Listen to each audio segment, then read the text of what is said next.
Hey there, tech fans. Rick here again with a full review of the Airdog X3 air purifier. Now, you might already be wondering, Rick, what are you doing reviewing an air purifier on your channel? You're a technology channel. Well, the honest truth is, this kind of air purification technology has gone through a revolution in recent years, and there's so much high-tech stuff built into this unit that I thought it'd be cool to talk about it on the channel. Plus, I've been searching for an air purifier for the last couple of months that I could use down here in the studio or out in the garage or up in the kids' room to keep the air nice and clean, because we're all breathing in pollutants and dust and dander and pollen and all kinds of things that are not good for you. So having an air purifier that eliminates that in the area you're sitting is a really important thing, because all of us are spending a lot of time indoors, whether you're telecommuting to work or you're spending time with the family. You want to make sure the air is nice and clean. So I've been on the hunt for a high-tech air purifier that was easy to use and would cover a wide area. And that's exactly what this one's designed to do. So I'm going to get into the specifications, and believe me, there is some incredibly cool technology inside here that you're going to really like. But I wanted to start off with a quick unboxing like I do with every review, just to show you everything that's included with the kit. So when you open the box, there's a lot of packing inside, but you'll find the X3. You'll also find a single power supply. You'll basically plug this into a wall outlet. The other end has a barrel connection on it. You plug it into the unit, and that's all the power you'll need to operate it. And there's also a full instruction manual included, because this unit has a lot of brains and intelligence built in, and this manual explains exactly what the indicators are. Now, I'm going to tease you a little bit, because now that I've done the unboxing, what I'll do next is talk about the specifications and the technology. Then I'll take a closer look at the unit and show you the insides and what you'll have to do to use it. And then I'll come back one more time at the end and point out a few things that really separate this particular air purifier from other products on the market that you may be considering. So let's talk a little bit about the technology of air purification, which sounds like a boring topic, but I'm telling you, it's pretty amazing stuff. So this unit, number one, doesn't use a replaceable HEPA filter. Now you might be thinking, Rick, HEPA filters are really important to filter out all those tiny little particles. Well, they work okay, and a basic air purification system will typically contain a fan that pulls in air, runs it past the HEPA filter, and then once it passes through the HEPA filter and that's pulled out all the pollutants, it exits the top of the unit, which is pretty basic. And that's the way air purifiers have been built for the home for decades. The difference with these modern air purifiers is that they're using an electrostatic process or an ionic process that actually sort of magnetizes some of the internal grids to pull those particles in and collect them on the grid. Now, what does that do for you? Number one, it allows you to eliminate smaller particles. And if you read any of the studies out there, any particles below like a 2.5 micron are things that you can inhale and get deep in your lungs. And that's where it gets scary, because once you've inhaled that tiny little particle and it sticks to the inside of your lungs, it's really tough to get rid of that, and that can lead to long-term problems for you. So you want to have a unit that actually filters below 2.5 microns. Now, a typical HEPA filter will take it down to 0.3 microns, which is really small particles. So that's down almost to the level of like pollutants and bacteria and things that you really don't want to be inhaling. This unit does it even better. So it takes it down to 0.146 microns. So right out of the gate, I've got a unit that filters out more of those pollutants and particles in the air, which is really important. But the other really big deal with this unit versus a standard air purifier is that there are no replaceable filters in it. That's right, everything in here you can pull out, you can clean in your sink, it's dishwasher safe, so every so often you're going to get a notice on the top saying, hey, clean the filter. You pull out a couple of grids, you clean them up in the sink, and you stick them back in the unit. Now, the advantage of that, number one, because the system is so sophisticated, it can filter out smaller particles to start with, but more importantly, if you're using a standard air purifier and you buy it this year, you put it in your house, you plug it in, everything's running great, all of a sudden an alarm goes beep, and you got to change out the HEPA filter. Well, the company that sold you the system will sell you a HEPA filter, so you pull it out, slide in a new one. What do you do with the old HEPA filter? You throw it in the trash. So that's going to the dumps. But more importantly, as the unit gets older and the company comes out with newer models, they may not continue to make those HEPA filters. So now you've got a unit that you have no way to replace the HEPA filter on. So one of the key things I was looking for, besides the high-tech gear inside this unit, was I wanted a unit that I wasn't dependent on a company to deliver a HEPA filter. This doesn't use a HEPA filter. It's got way more sophisticated technology built in. So with this unit, you basically own it, you plug it in. when you get an alarm that it needs to be cleaned or you get a notice it needs to be cleaned, you can actually pull the grids out, clean them, and put them right back in and use it again. So I like the fact that it's sort of a forever filter in a lot of ways. Another thing I was looking for was some type of air quality index indicator. A lot of the newer filters now will actually count the number of particles that are being passed through that it's removing, and it'll give you a number. Now, 500 is a really dangerous number, right? So you want to be well under 500, but essentially what that's showing you is the density of particles in the air you're breathing. So if you get something up in the hundreds, that means you're inhaling a lot of particles, especially really small ones. This unit has an air quality index detector that'll tell you exactly how many particles it's pulling out. Another key difference with this one, which is really important as well, is a lot of these tend to be very directional, which means when you plug them in, and they're over there on that side of the room, you may get a little bit of filtration over here, but it's got to pull all the air from over here through the filtration system, and it typically ejects it in that corner. So it's not going to give you the airflow you want through the room. This one has 360-degree airflow, which means the way the vents are designed in the top, it's pulling air into the bottom, and then it's ejecting the air out the top, but it's throwing it 360 degrees out of the top. So you're going to get really nice airflow on the unit. It can actually clean a room in an hour up to 942 square feet. So that's a really big room. And if you turn it on faster, it'll do it a couple of times an hour. So you've got a lot of choices in how much air you're moving through the unit. And it's got 4 settings for the fan speed, and it's really, really quiet, which is something that's really important to me as well, because some of the units I tested, when you turned them on, it almost sounded like there was an airplane outside the window that was sitting in your backyard. This one has a quiet mode that's about half the noise you would find in a normal library. So it's really, really quiet. And that's important at night because I'm trying to go to sleep. The last thing I want to hear is a fan rotating over there in the corner. I know it's making my sleeping better, but it's keeping me awake. So this unit has 4 different speeds. So you can turn it on very low all the way up through L4. It also has 2 modes, automatic and sleep mode. If you put it in sleep mode, I promise you, you can put your ear right up against it and you'll have a hard time hearing the fan. So it's got the air quality indicator, it's got a visual indicator for that. It also has 4 speeds, and it's got the automatic versus the sleep mode, which I love. Incredibly simple unit to use. Now, let me show you what's going on inside the unit, and then I'll come back and talk about some of the basic features. So if you plug this in, when you first get it, it comes with the filter out of the unit. You've got to slide it in there. I've already done that because I've been using it for a couple of days. Plug this in the wall, plug this in the bottom of the unit, and you can turn it on in the top. Now inside the unit, I mentioned before it uses an electrostatic system, and it's incredibly cool how it does that. So there are 4 stages to the filter. If you look at the unit itself, the air's being pulled in the bottom. You've got a basic grid down here that's going to catch some of the bigger things. So if you've got pets in the house, it's going to catch dog hair, dust, any particle that's really big.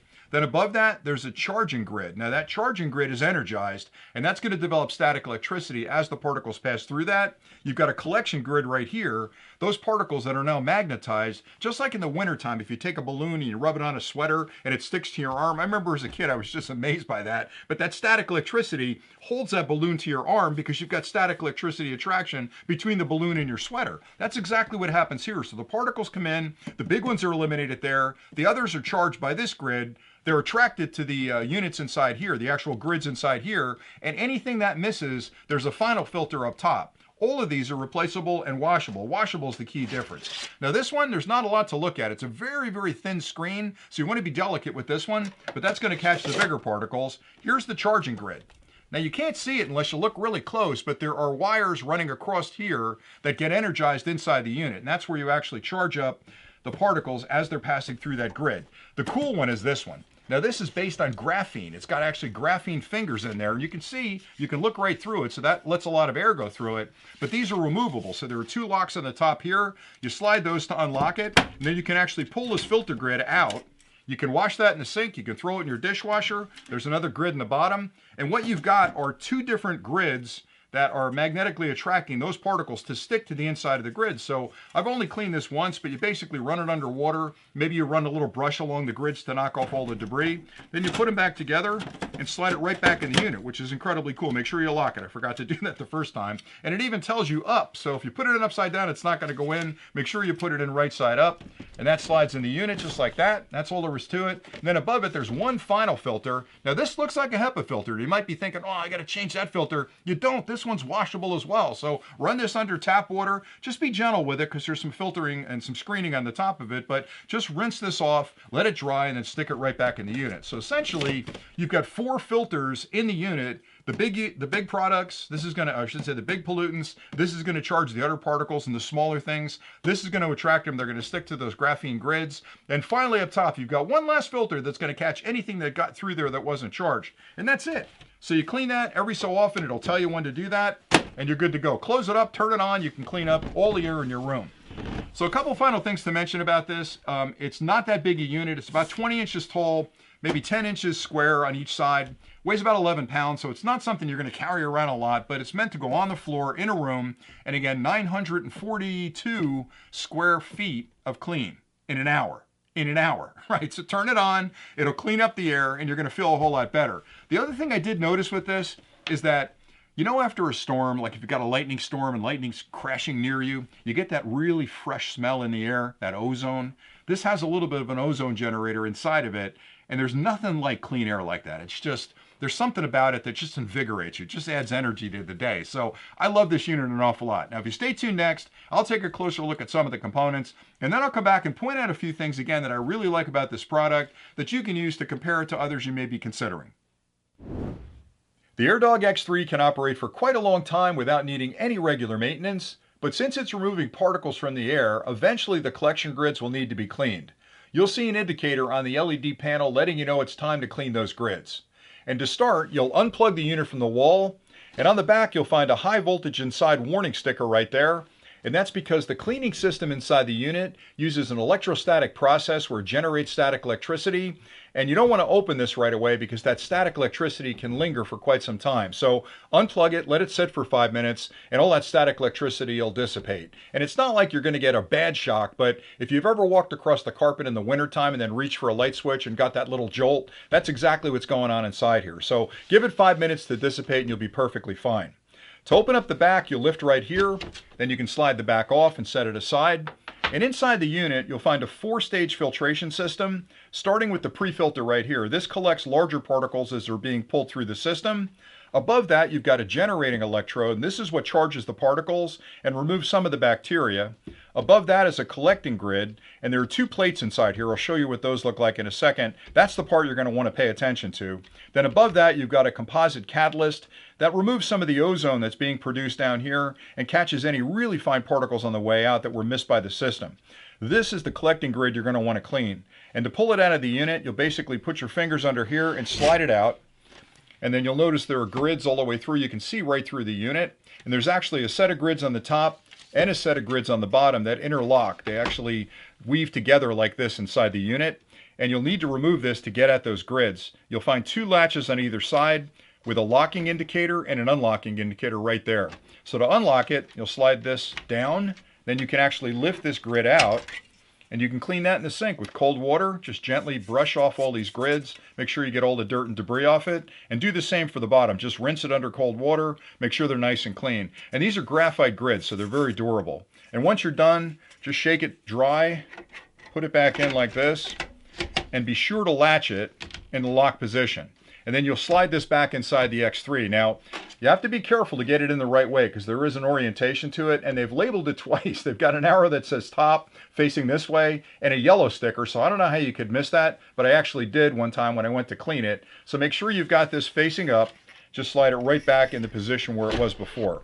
Now you can remove these, but they're not going to get dirty. The only other one I look at occasionally is this one, because this is the top filter. You can run this under water as well and make sure it's nice and dry. Slide that back in the unit. Now the key thing to remember, and again, you've got to make sure the orientation is facing top. The key thing to remember is that these need to be dry, completely dry, before you use the unit again. So it may take several hours for them to dry out. You can use a hairdryer if you want to accelerate the process, but they need to be dry when they go back in. Once you finish cleaning them, you can actually put this unit back together by sliding this in. One interesting thing, which is the nerd in me that picked it up, I thought, well, how do they know that I've got the back on when I'm operating the unit? Because if I'm generating static electricity here, I wouldn't want this open to the consumer. There's actually a little sensor down the bottom here that interacts with this finger right there. So when I slide this in, that's the safety switch to let the unit know the back's on. So kind of a nerd fact right there. So slide that back on and you're good to go. You can plug it back in and just start filtering the air again. On the bottom of the unit, you'll find the DC input port right there, and that's where you'll plug in the power supply. On the top of the unit, you'll find an LED panel right there, And a motion sensor right there. The unit can actually detect if people are in the room and near the unit. Now there's one button right here that controls all the operations, and you can turn the unit on by tapping that button one time. Right now I'm in automatic mode. You can see the indicator right there. This unit will detect the air quality and adjust the fan speed according to how much of the air it's got to clean. If you want to manually control the fan, tap it again. You'll see L1, which is the lowest, L2 is a little faster, L3 is faster still, and L4 is the maximum. And it's still very, very quiet. If you tap it again, it'll go in sleep mode, which will actually calm down the fan to a point where you can't hear it at all when you're sleeping. It's incredibly quiet at that point. So that's great for running it all night. But normally during the day, I keep it on L2 right there. And that's not noisy, but it's moving a lot of air around the room to make sure that everything is nice and clean. I hope that closer look was helpful. Now here are a few things that I really like about the Airdog X3 that you can use to compare it to other products you may be considering.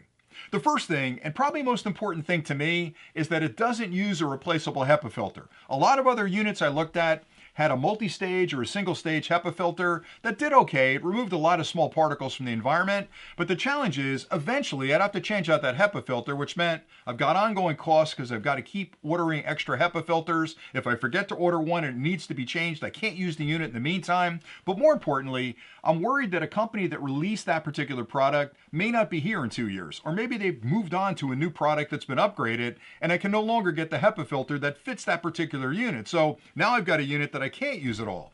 This product doesn't use HEPA filters. It's got a 4-stage filtering system that's based on electrostatic technology, ionic technology. It's got a graphene grid inside of it, where basically it's going to screen out the bigger particles in the first stage. It's going to charge up the particles in the second stage with that grid. The third stage is going to attract those particles into that graphene grid. And then the fourth stage is going to catch anything that was missed by that. But the key thing here is everything inside here is removable, and you can clean it in your sink and you can put it right back in the unit. So I can continue to use this forever, essentially, by just cleaning those grids and keeping everything nice and tidy. So the unit is pretty easy to use. Another thing I was concerned about is I really wanted to see what the air quality was in the room. I'm a nerd, I like to look at a number, and I wanted to understand in an environment where I'm sitting and I'm breathing in the air, I want to know what that air quality is. So this gives me an air quality index that lets me know really good quality, sort of good quality, horrible quality. If it's horrible quality, I'm leaving the room for a while until it goes back down to green. So it gives me a visual indicator as well as a numeric indicator on the top. Another key difference is I wanted a unit that would move a lot of air, but it would move it all around the room. And I didn't want to have one that had kind of a rotating grid on the top of it that threw the air all over the room. With this one, it's sort of a vertical stack, so it pulls it in the bottom, the grids are open, the air comes in, goes through the grids, and it's dispersed in a 360-degree pattern at the top, which means I can put it anywhere in the room and I'm getting a nice little breeze across the room. I know the air is circulating around me, so I'm getting the cleaner air coming my direction. Another key difference is I don't want one that's got a fan in it that sounds like an airplane. This one doesn't. They've done a great job at the fan, which is the key component in any air purifier, to make it really, really quiet. So I can have it in the bedroom and I'm not hearing it all night, you know, that white noise from the fan, where maybe I'm having a hard time going to sleep. But this one, it's got a special quiet mode in it, which again, I'd mentioned before, is about half the noise level of the average library. So it's going to be whisper quiet in your room, even if it's right next to your bed, which again was critical to me. It's got 4 speeds. It's got 2 modes, automatic and quiet mode. I like the fact that it gives me a lot of control. And the best part about the whole thing is it's incredibly easy to use. You basically take it out of the box, slide the filtering system in the unit, plug it in the wall, plug it in the unit, turn it on, and just enjoy fresh air. And for me, that's a home run. So again, I've looked at a lot of different air purifiers over the last couple of months. I've tested a couple. This one is really one that I like a lot, and I've got it in the shop, in the garage, and up in the kids' room, and it's been working great for us. So hopefully you found this review helpful. I know this isn't a real technology review, but when I find a product like this that I like and that I'm using myself, I think I'll talk about it on the channel, let other people know how much I like it. So thanks again for watching. Hopefully you found this review helpful, and until next time, as always, stay nerdy.